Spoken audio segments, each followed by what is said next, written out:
Ռեոփեն մեդիայի ուղիղ եթերում իր աշխատանքն է սկսում J-News լրատվականի առավոտվա թողարկումը, տաղավարում աշխատում է Լուսնե Ղարսյանը, բարի լույս։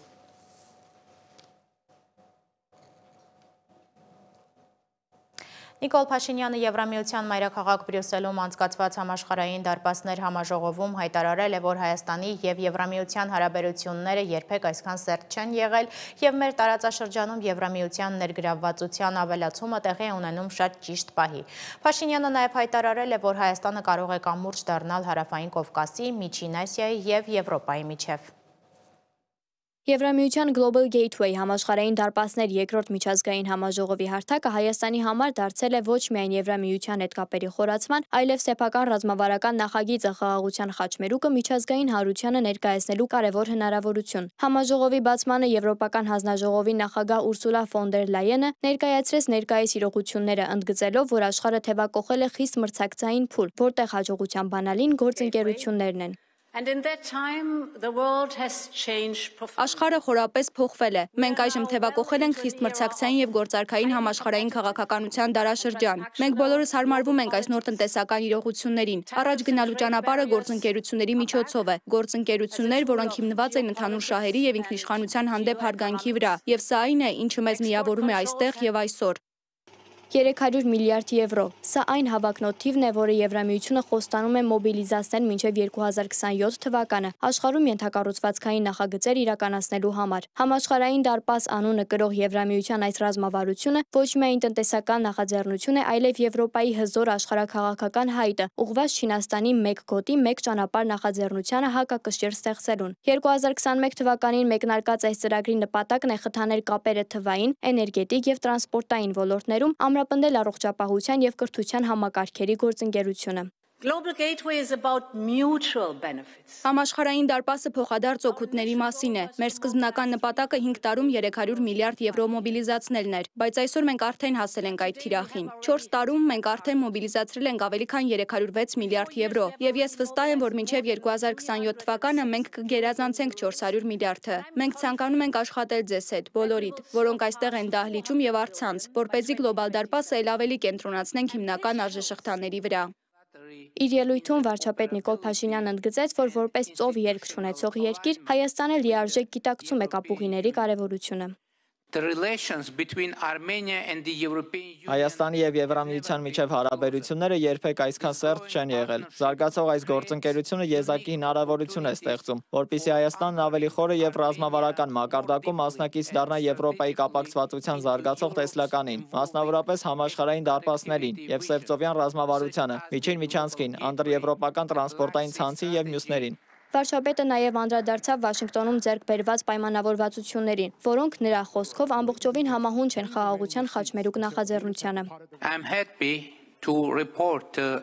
Ուրախ եմ ձեզ տեղեկացնել, որ այսօր Հայաստանի ու Ադրբեջանի միջև խաղաղության հաստատման և Հայաստան-Թուրքիա հարաբերությունների կարգավորման դրական շարժընթացի պայմաններում մեր խաղաղության խաչմերուկ գաղափարն իրականություն է դառնում, ունենալով ողջ ներուժը ոչ միայն Հարավային Կովկասում, այլև շատ ավելի ընդգրկուն աշխարհագրությամբ ամբողջ դինամիկան փոխելու համար։ Վարչապետը խաղաղության խաչմերուկի տեսլականը հաջորդիվ կապեց կոնկրետ շոշափելի նախագծի հետ։ Նա ընդգծեց, որ հենց Թրամփի ուղի նախագիծն է այն գործնական մեխանիզմը, որը ոչ միայն իրականացնում է Հայաստանի ռազմավարությունը, այլև հնարավորություն է ստեղծում Եվրամիության համար ավելի ակտիվ ներգրավվելու տարածաշրջանում։ Հայաստանը և Միացյալ Նահանգները երկուստեք որոշելի գերրորդ կողմերի հետ համատեղ կիրականացնեն Թրամփի ուղի հանուն միջազգային խաղաղության և բարգավաճման նախագիծը, որը զգալի ազդեցություն կունենա տարածաշրջանում և դրանց ամրապնդման վրա, ամբողջովին համահունչ լինելով խաղաղության խաչմերուկ նախաձեռնության տեսլականին։ Հետևաբար Հարավային Կովկասում և Կենտրոնական Ասիայում Եվրոպական միության ներգրավվածության ավելացումը տեղի է ունենում շատ ճիշտ պահի, և Հայաստանը պատրաստ է կամուրջ կառուցել այս տարածաշրջանների միջև։ Եվրամիության ընդլայնման հարցերով հանձնակատար Մարտա Կոսի հետ հանդիպմանը Փաշինյանը քննարկել է Հայաստան-Եվրամիություն նոր հավակնոտ գործընկերության օրակարգը, վիզաների ազատականացման գործընթացը և խաղաղության խաչմերուկ նախաձեռնությունը։ Վերակառուցման և զարգացման Եվրոպական բանկի նախագահ Օդիլ Ռենո Բասսոյի հետ հանդիպմանն էլ վարչապետը կարևորել է բանկի ներգրավվածությունը Հայաստանի տնտեսության տարբեր ոլորտներում։ Մտքեր են փոխանակել նաև նոր հնարավորությունների շուրջ կապված կանաչ էներգիայի, հատուկ զարգացման և ներդրումային միջավայրի բարելավման հետ։ Չնայած իր հավակնոտ նպատակներին Global Gateway-ը բախվում է մի շարք լուրջ մարտահրավերների։ Աֆրիկյան գործընկերների հիմնական քննադատություններից մեկն այն է, որ Եվրամիությունը շատ դանդաղ է իրականացնում իր նախագծերը, ի տարբերություն Չինաստանի, որը գործում է արագ եւ գործնական։ Եվրամիության անդամ 27 երկրներից յուրաքանչյուրն ունի իր սեփական շահերն ու մոտեցումները Չինաստանի նկատմամբ, ինչը հանգեցնում է հակասական ուղերձների եւ թուլացնում է Եվրամիության դիրքերը։ Եվրոպական կառույցներում հաճախ բացակայում է մանրամասն տեղեկատվություն Աֆրիկայում Չինաստանի գործունեության մասին, ինչը դժվարեցնում է արդյունավետ ռազմավարություն մշակելը։ Աննա Հարությունյան, Reopen Media։ Բրյուսելից Փաշինյանը մեկնել է Տաջիկստան մասնակցելու ԱՊՀ երկրների գագաթնաժողովին, այնտեղ էր նաև Ադրբեջանի նախագահը, բայց արդյոք կհանդիպեն Փաշինյանն ու Ալիևը, որևէ տեղեկություն չկա։ Իսկ երեկ վերջին շրջանի ամենաքննարկված հանդիպումներից մեկն է տեղի ունեցել։ Ռուսաստան-Ադրբեջան խիստ լարված հարաբերությունների ֆոնին Դուշանբեում հանդիպել են Պուտինն ու Ալիևը։ Ռուսաստանի նախագահն առաջարկել է հանդիպումը սկսել ադրբեջանական Ազալ ավիաընկերության ինքնաթիռի վթարի թեմայից։ Զրույցի պաշտոնական մասը հիմնականում բաղկացած է եղել միմյանց գովաբանելուց ու շնորհակալություններ հայտնելուց։ Մեր փոխադարձ շահերը շատ ոլորտներում համընկնում են եւ շատ մոտ են։ Ձեր վաստակը պետությունների միջև մարդասիրական կապերի զարգացման գործում անգնահատելի է։ Ռուսաստանն անելու է ամեն հնարավորը, որպեսզի Ադրբեջանի հետ հարաբերությունների զարգացման դինամիկան պահպանվի։ Հույս ունեմ, որ երկու երկրների գործակցությունը կշարունակվի դաշնակցային ոգով։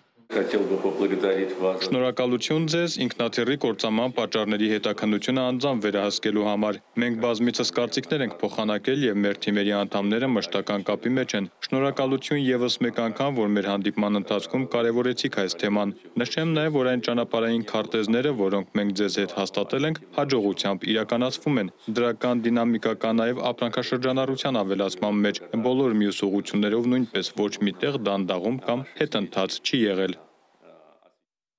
Ով պետք է բանակցություններ վարի Ադրբեջանի հետ Արցախի ու արցախցիների խնդիրների շուրջ։ Միջազգային քրեական դատարանից Լուիս Մորենո Օկամպոն կարծում է, ոչ Հայաստանի Հանրապետությունը այդ գործը պետք է հանձնառնի Լեռնային Ղարաբաղում խաղաղության շվեյցարական նախաձեռնությունը։ Ի դեպ, մի խումբ արցախցիներ կառավարության մոտ բողոքի ակցիա են արել, պահանջել կառավարությունից ու դրա ղեկավարից միջազգային հարթակներում իրենց անունից չխոսել։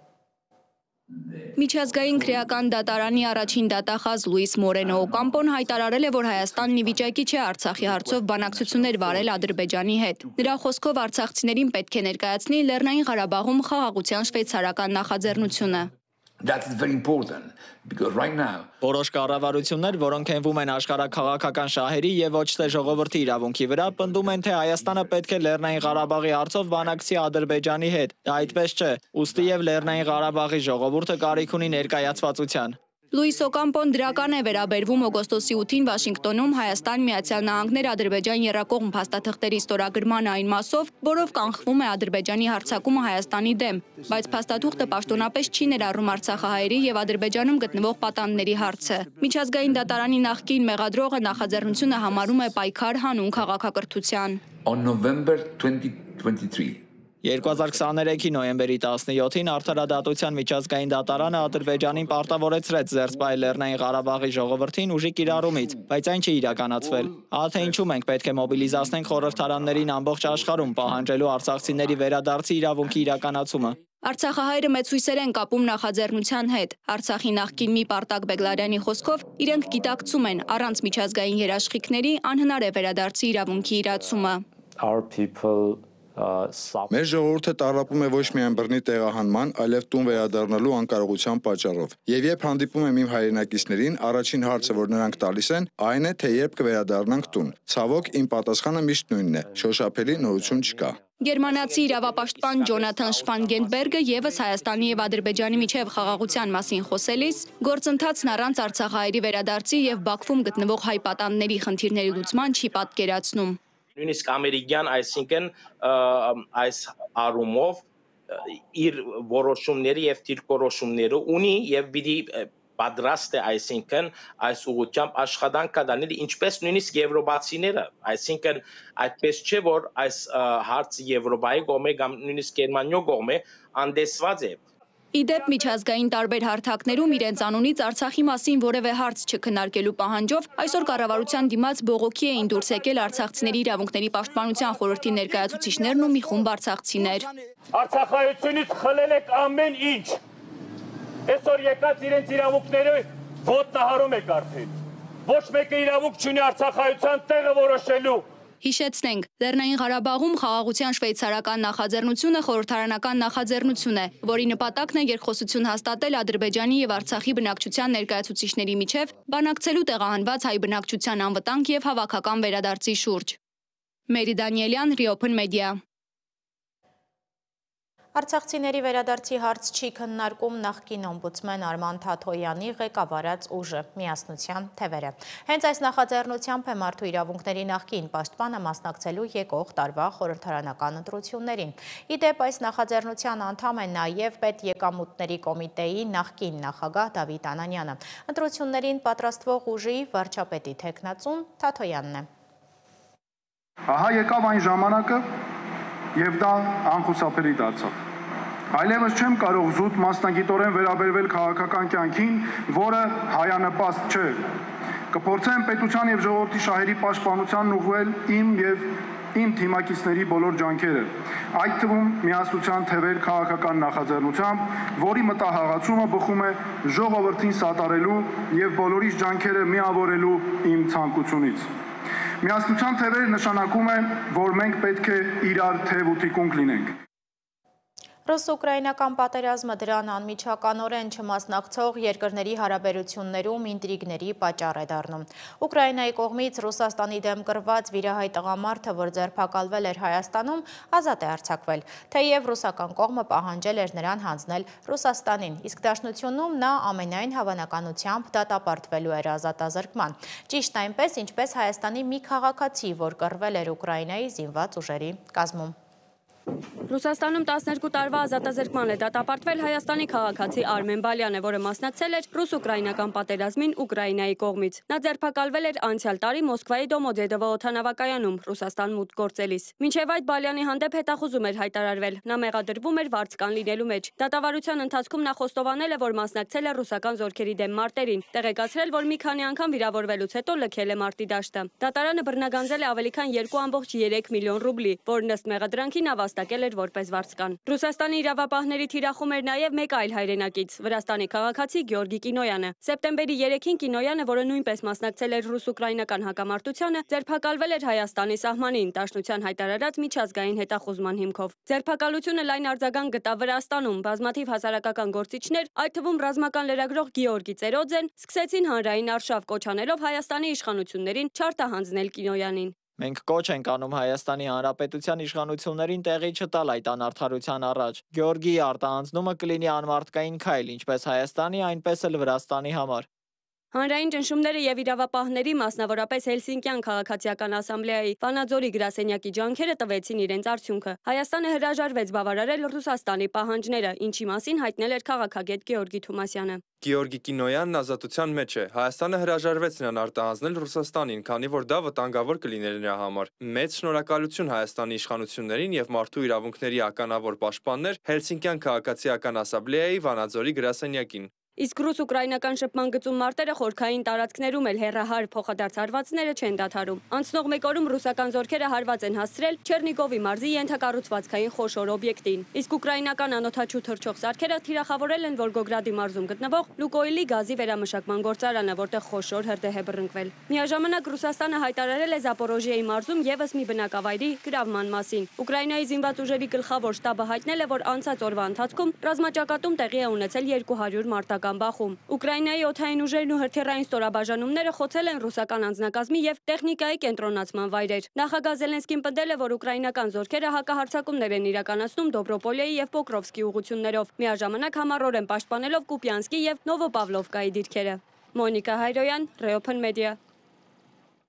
Ուկրաինայում ակտիվ ռազմական գործողությունները դեռ շարունակվում են, իսկ մերձավոր արևելքում կարծես թնդանոթներն արդեն լռում են։ Մի քանի օր տևած բանակցություններից հետո Իսրայելն ու Համասը համաձայնել են դադարեցնել կրակը Գազայում ու ազատ արձակել գերիներին։ Սա բեկումնային կետ կարող է լինել այս կոնֆլիկտի համար, որ 2 տարում 67,000-ից ավելի պաղեստինցու և 1200 իսրայելցու կյանք է խլել։ Միջազգային մամուլը գրում է, որ կողմերն ավելի քան երբևէ մոտ են պատերազմը դադարեցնելուն։ Այդուհանդերձ որոշ հարցեր մնում են դեռ անորոշ, օրինակ արդյոք Համասը վայր է դնելու զենքերը ու ով է իրականացնելու կառավարումը Գազայում։ Գազայի բնակիչները դուրս են եկել փողոց նշելու Իսրայելի հետ խաղաղության ծրագրի առաջին փուլի ստորագրումը։ Մարդիկ երգում են, պարում, օրհնում Թրամփին։ Տոնական տրամադրություն է նաև Իսրայելում։ Ես ցանկանում եմ շնորհակալություն հայտնել նախագահ Թրամփին այս զարմանալի հաղթանակը ապահովելու համար։ Սա հենց հաղթանակ է։ Նա արժանի է Նոբելյան խաղաղության մրցանակի։ Այս աներևակայելի համաձայնագիրը ապահովելու համար։ Մենք սպասում ենք հաջորդ մի քանի օրերին, որպեսզի տեսնենք գերիների վերադարձը։ Դա իմ կարծիքով ամենաերջանիկ օրը կլինի հոկտեմբերի 7-ից հետո։ Անկլավի քաղաքացիական պաշտպանությունը սակայն հայտնում է, որ Իսրայելը շարունակել է հրթիռային հարվածներ հասցնել, չնայած ձեռք բերված խաղաղության պայմանավորվածություններին։ Ես այսօր շատ լավատեսական եմ տրամադրված։ Երեկ լսեցինք, որ բանակցությունները հաջող են ընթացել։ Մի քանի ռաունդ բանակցություններ ձախողելուց հետո այս անգամ դրանք հաջողությամբ ավարտվեցին։ Հույս ունենք վերադառնալ այն վիճակին, ինչպիսին էր 2023 թվականի հոկտեմբերի 7-ից առաջ։ Կյանքը վերադառնա եւ խաղաղություն տիրի։ Իսրայելը եւ Համասը չորեքշաբթի օրը վերջապես համաձայնեցին ԱՄՆ նախագահ Դոնալդ Թրամփի Գազայի ծրագրի առաջին փուլի կետերին, հրադադարի եւ պատանների ազատման պայմանավորվածությանը։ Համասը կոչ արեց Թրամփին եւ երաշխավոր երկրներին ապահովել, որ Իսրայելը լիարժեք իրականացնի հրադադարը։ Շատ հստակ ասում ենք, ուզում ենք, որ այս ագրեսիան դադարեցվի։ Եթե ագրեսիան չի դադարում, ապա ինչու հատկապես Համասը պետք է վերադարձնի գերիներին։ Ինչպիսի խելամիտ կամ խելքից զուրկ մարդ կհրաժարվի իր մոտ գտնվող ուժեղ խաղաքարտից, երբ պատերազմը շարունակվում է։ Առայժմ հստակ չէ, թե ով է ղեկավարելու Գազան պատերազմի ավարտից հետո։ Թրամփի նախնական 20 կետից բաղկացած ծրագիրը նախատեսում է պաղեստինյան իշխանության մասնակցություն, սակայն միայն այն դեպքում, եթե կառույցը ենթարկվի լուրջ բարեփոխումների։ Օրեր առաջ ամերիկյան մամուլում շրջանառվում էր Մեծ Բրիտանիայի նախկին վարչապետ Թոնի Բլերի անունը որպես Գազայի ժամանակավոր կառավարիչ։ Հրադադարի պայմանագրի ստորագրումից առաջ Շարմ էլ-Շեյխում հանդիպել են Եգիպտոսի, Քաթարի, Թուրքիայի եւ Համասի պատվիրակությունները։ Իսրայելի վարչապետ Բենյամին Նեթանյահուն պաղեստինյան Համաս շարժման հետ պատաններին ազատ արձակելու վերաբերյալ համաձայնության գալուց հետո զրուցել է Դոնալդ Թրամփի հետ, հրավիրելով նրան ելույթ ունենալ Քնեսեթում։ 2023-ի հոկտեմբերի 7-ին Համասի զինյալները առևանգել են 251 հոգու։ Մի մասին ողջ կամ մեռած փոխանակել են իրենց բանտարկյալների հետ կամ ժամանակավոր հրադադարի դիմաց։ Այժմ նրանց ձեռքում մնացել է 48 պատանդ, որոնցից ենթադրաբար ողջ են 28-ը։ Արդեն 2 տարի գերության մեջ, 2 տարի սովի մեջ, առանց սննդի, առանց ջրի, առանց վիտամինների, առանց բժշկական հսկողության, ամենօրյա նվաստացումներ ամբողջ օրը։ Ես վստահ եմ, որ մենք նրան հետ կբերենք, եւ մեզ սպասում է դժվար աշխատանք, շատ աշխատանք։ Մենք սպասում ենք այդ պահին։ Ես սպասում եմ դրան ամբողջ սրտով։ ՄԱԿ-ի գլխավոր քարտուղար Անտոնիո Գուտերեշը ողջունել է Մերձավոր Արևելքում խաղաղության հաստատման կարևոր քայլը։ Ըստ նրա, ՄԱԿ-ը կաջակցի համաձայնագրի իրականացմանը եւ դրա ֆոնին կավելացնի Գազայի հատվածին տրամադրվող մարդասիրական օգնության ծավալները։ Ես խստորեն կոչ եմ անում բոլոր շահագրգիռ կողմերին լիովին պահպանել համաձայնագրի պայմանները։ Բոլոր պատանդները պետք է ազատ արձակվեն արժանապատվորեն։ Անհրաժեշտ է ապահովել մշտական հրադադար։ Ռազմական գործողությունները պետք է դադարեցվեն մեկընդմիշտ։ Համաս-Իսրայել դժվարին համաձայնության գլխավոր հերոսը Դոնալդ Թրամփը հիշել է իր հեռախոսազրույցը Նեթանյահուի հետ պատանների ազատման եւ Գազայի հանդեպ հրադադարի համաձայնության հայտարարությունից հետո, ակնարկելով, թե իրականացրել է անհնարինը։ Ես մի փոքր առաջ խոսեցի Բիբի Նեթանյահուի հետ։ Նա զանգեց եւ ասաց, որ չի կարող հավատալ, որ հիմա բոլորը իրեն սիրում են։ Ես ասացի, որ ավելի կարեւոր է, որ նրանք կրկին սիրում են Իսրայելը։ Իդեպ լրատվամիջոցներում հայտնվել է կադրը, երբ պետքարտուղար Մարկո Ռուբիոն Թրամփին տեղեկացնում է Գազայի վերաբերյալ խաղաղության համաձայնագրի մասին։ Նախագահի նրա տված հուշաթերթիկում գրված է. անհրաժեշտ է անհապաղ հաստատել սոցցանցում գրառումը գործարքի մասին առաջինը հայտարարելու համար։ Թրամփը հենց այդպես էլ վարվել է։ Անի Հովհաննիսյան, Ռեափան մեդիա։ Եվ այս ամենը տեղի ունենում խաղաղության Նոբելյան մրցանակի հանձնումից օրեր առաջ Թրամփը հասցրեց 7-րդ խաղաղությունը հաստատել աշխարհում, ինչպես պնդում են ինքն ու իր վարչակազմը։ Ի դեպ մենք այդ ցուցակում 5-րդն էինք, բայց այսքան չարչարանքից հետո դեռ միանշանակ չէ, որ Թրամփը կստանա այդ մրցանակը։ 2025 թվականի հոկտեմբերի 10-ին Նորվեգիայի Նոբելյան կոմիտեն կհայտարարի խաղաղության Նոբելյան մրցանակի դափնեկրին։ 2024 թվականին մրցանակը շնորհվել է ճապոնական Նիհոն Հիդակյո կազմակերպությանը Հիրոսիմա եւ Նագասակի ատոմային ռմբակոծություններից տուժածների փորձը տարածելու եւ միջուկային զենքի վերացման համար տասնամյակների պայքարի համար։ Այս տարի մրցանակին ամենաշատը ձգտում է Դոնալդ Թրամփը, սակայն չնայած Միացյալ Նահանգների նախագահի մրցանակին արժանանալու ջանքերին, փորձագետները կարծում են, որ նրա հավակնություններն այնքան էլ արդարացված չեն։ Դոնալդ Թրամփի համար Նոբելյան խաղաղության մրցանակ ստանալը բացարձակապես բացառված է։ Նա ասում է, որ ատում է, երբ մարդիկ սպանվում են, բայց նա աջակցում է Գազայում ցեղասպանությանը։ Վերլուծաբանները նկատում են, որ շատերն են ջանքեր գործադրել Նոբելյան խաղաղության մրցանակը ստանալու համար, սակայն ոչ ոք դա ավելի ինտենսիվ չի արել, քան Դոնալդ Թրամփը։ Նա բազմիցս օգտագործել է ԱՄՆ նախագահի իր հարթակը, պնդելով, որ նա պետք է ստանա մրցանակը։ Կարծում եմ, որ ես Նոբելի մրցանակ կստանայի բազմաթիվ բաների համար, եթե այն արդարացիորեն տրվեր, ինչը նրանք չեն անում։ Դե նրանք մրցանակ տվեցին Օբամային անմիջապես նրա նախագահի պաշտոնը ստանձնելուց հետո, եւ նա գաղափար անգամ չուներ, թե ինչու ստացավ այն։ Եվ գիտեք ինչ, դա միակ բանն էր, որի հետ ես համաձայն էի նրա հետ։ Ալֆրեդ Նոբելի կտակը, որը մրցանակի հիմքն է, ասում է, որ մրցանակը պետք է տրվի այն անձին, որն ամենաշատը կամ լավագույնս է նպաստել ազգերի միջև բարեկամության առաջ մղմանը։ Դա մի բան է, որ ըստ մասնագետների չի անում Թրամփը։ Կարծում եմ, որ Թրամփին խաղաղության մրցանակ տալը մեծ ուշադրություն կգրավի հենց մրցանակի եւ Նորվեգիայի նկատմամբ։ Սակայն ես կարծում եմ, որ երկարաժամկետ հեռանկարում դա իսկապես կարող է վնասել Նոբելյան կոմիտեի հեղինակությանը, ինչպես նաեւ գուցե Նորվեգիայի հեղինակությանը։ Թեև Դոնալդ Թրամփին Նոբելյան խաղաղության մրցանակի համար առաջադրել են բազմաթիվ երկրների ղեկավարներ, այդ թվում Հայաստանը, փորձագետները կարծում են, որ նրա քաղաքականությունը միջազգային համաձայնագրերից դուրս գալը հակասում է մրցանակի սկզբունքներին։ Թրամփը պնդում է, որ 7 հակամարտություն է կարգավորել, սակայն չնայած տարբեր երկրներից հնչող առաջադրումներին, Նոբելի կոմիտեի խիստ չափանիշները Թրամփի հաղթանակը դարձնում են քիչ հավանական։ Դավիթ Գենջոյան, Open Media։ Իսկ գրականության Նոբելյան մրցանակին այս տարի արժանացել է հունգարացի գրող Լասլո Կրասնախորկային, ինչպես Նոբելյան կոմիտեն է նկարագրել իր գրավիչ եւ խորաթափանց ստեղծագործությունների համար, որոնք աշխարհի վերջի սարսափների ֆոնին ընդգծում են արվեստի հզորությունը։ Նա երկրորդ հունգարացին է, որը ստացել է այս հեղինակավոր մրցանակը 2022-ին Իմրե Կերտեսից հետո։ Եվ վերջում թողարկումն ավարտենք դրական նոտայով։ Կահիրեում անցկացվող 2025 թվականի աշխարհի պարափաուերլիֆթինգի առաջնորդության առաջին օրը Հայաստանի ազգային պարալիմպիկ կոմիտեի հավաքականի կազմում հանդես եկող երկու մասնակիցները նվաճել են 2 ոսկե եւ 1 արծաթե մեդալ։ Անյուտա Պետրոսյանը նվաճել է 2 ոսկե մեդալ, իսկ Դավիթ Հունանյանը դարձել է աշխարհի առաջնության արծաթե մեդալակիր։ Այսքանն էինք նախատեսել այս ժամի համար, հիշեցնեմ, որ մենք աշխատում ենք հանուն Հայաստանի Հանրապետության, մեր հաջորդ թողարկումը ժամը 13-ին է, իսկ ես ձեզ հրաժեշտ եմ տալիս։